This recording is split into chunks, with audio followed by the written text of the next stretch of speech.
उधर पूर्वी यूक्रेन के लुहांस्क प्रांत में रूसी सेना के हथियारों के गोदाम को ध्वस्त कर दिया गया। यूक्रेनी सेना ने दावा किया कि उनकी भारी बमबारी से रूसी सेना को बड़ा झटका लगा और सबूत के तौर पर यूक्रेन की सेना की तरफ से इसका एक वीडियो भी जारी किया गया।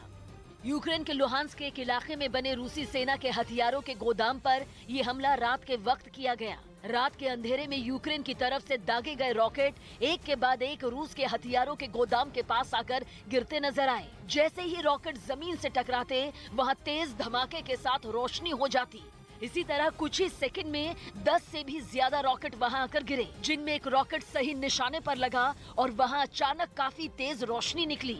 बताया गया कि यही रूसी सेना के हथियारों का गोदाम था, जहां रॉकेट के टकराने के बाद आग लग गई और फिर वहां एक के बाद एक कई जोरदार धमाके हुए।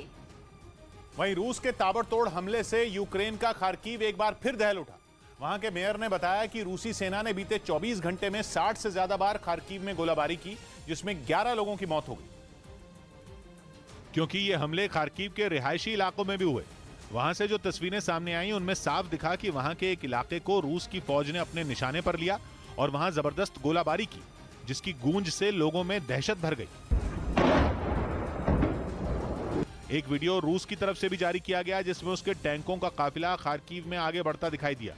उनमें कुछ जेड के निशान वाले टैंक भी नजर आए, जिन्होंने काफी दूर से ही कुछ जगहों पर ताबड़तोड़ हमले किए।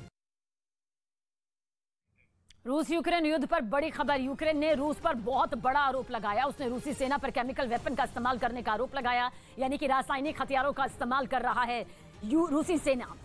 और यूक्रेन ने आशंका जताई कि रूसी सेना ने इसका इस्तेमाल मारियुपोल शहर में किया, जो शहर युद्ध शुरू होने के बाद से ही भीषण जंग झेल रहा है। यूक्रेन ने दावा किया कि मारियुपोल पर कब्जे के लिए अब रूस ने रासायनिक हथियारों का इस्तेमाल शुरू कर दिया। यूक्रेन की तरफ से बताया गया कि केमिकल वेपन के हमले के बाद शहर में बड़ी संख्या में लोगों ने तबीयत खराब होने की शिकायत की है। Один з рупорів окупантів заявив про те, що вони можуть застосувати хімічну зброю проти захисників Маріуполя. Розглядаємо це максимально серйозно. Хочу нагадати світовим лідерам, що можливе застосування хімічної зброї російськими військовими вже обговорювалося. І вже на той час це означало, що потрібно реагувати на російську агресію значно жорсткіше і швидше. तो रूस ने दावा किया कि उसने यूक्रेन के S-300 मिसाइल डिफेंस सिस्टम को मार गिराया। S-300 को दुनिया के शानदार एयर डिफेंस सिस्टम में एक माना जाता है, जिसे यूरोप के किसी देश ने यूक्रेन को दिया था। लेकिन रूस की मिसाइलों ने यूक्रेन के निप्रो इलाके में इसे ढेर कर दिया। इसका एक वीडियो भी सामने आया, जिसमें यह S-300 मिसाइल डिफेंस सिस्टम एक सड़क के किनारे छिपा दिखा। लेकिन रूस ने इसे ढूंढ निकाला और अपनी मिसाइल से सीधा निशाना लगाकर उसे उड़ा दिया। इसके बाद वहां धमाके से पूरे इलाके में सफेद धुआं उठता नजर आया। यही नहीं, रूस का दावा है कि उसने इसी तरह यूक्रेन के 3 और मिसाइल डिफेंस सिस्टम तबाह कर दिए। हालांकि स्लोवाकिया ने साफ किया कि उसने जो डिफेंस सिस्टम यूक्रेन को दिए उन पर हवाई हमला नहीं हुआ।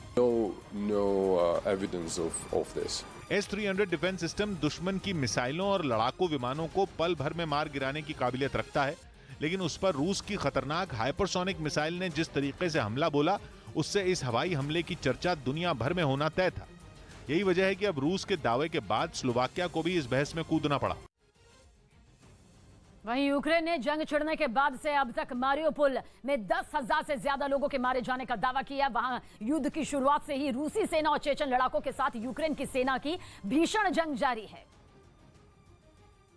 जिसने पूरे मारियुपोल को खंडहर में बदल दिया। रूसी सेना और चेचन लड़ाकों के मिसाइल हमलों, टैंकों से बरसाए गए गोलों ने मारियुपोल की ऐसी हालत कर दी, जिसे अब शहर कह पाना भी मुश्किल है। पूरे शहर की शायद ही ऐसी कोई इमारत हो जिस पर हमले के निशान न हो। वहां ड्रोन से ली गई तस्वीर ने इस बात की गवाही भी दी। वीडियो में मारियुपोल में रूसी बमबारी में तबाह हुए थिएटर को दिखाया गया। बमबारी में थिएटर के सामने का हिस्सा भले ही थोड़ा ठीक ठाक दिखाई दिया, लेकिन जैसे ही ड्रोन छत के ऊपर पहुंचा तो ऐसा लगा जैसे कोई मलबे का ढेर हो। और सिर्फ थिएटर ही नहीं, बल्कि शहर के ज्यादातर हिस्सों में हालात ऐसे ही दिखाई दिए। क्योंकि मारियुपोल पर कब्जे के लिए बीते 1.5 महीने से भयानक युद्ध जारी है। यहां के मेयर ने दावा भी किया कि इतने दिनों से जारी जंग में रूसी सेना और चेचन लड़ाकों ने शहर में नरसंहार को अंजाम दिया और इनके हमले में अब तक वहां 10,000 से भी ज्यादा लोगों की जान जा चुकी है। और यही नहीं, मारियुपोल के मेयर ने तो यहां तक कह दिया कि मरने वालों की संख्या 20,000 को भी पार कर सकती है। उन्होंने आरोप लगाया कि रूस की सेना मदद लेकर आने वालों को शहरों के अंदर आने की इजाजत नहीं दे रही, क्योंकि उन्हें डर है इस बात का कि कहीं उनकी सेना के नरसंहार का पूरा सच न सामने आ जाए। मारियुपोल के मेयर ने रूसी सेना पर सबूत मिटाने के लिए शहर में शव जलाने की जो गाड़ी के इस्तेमाल का भी आरोप लगाया है और दावा किया कि रूस के सैनिक मारे गए नागरिकों को उन्हीं गाड़ियों में डालकर जला दे रहे हैं। और इस बीच यूक्रेन के राष्ट्रपति जेलेंस्की के ऑफिस की तरफ से मारियुपोल का एक वीडियो सामने आया। यह जारी किया गया। इस वीडियो में 24 फरवरी यानी जंग के शुरू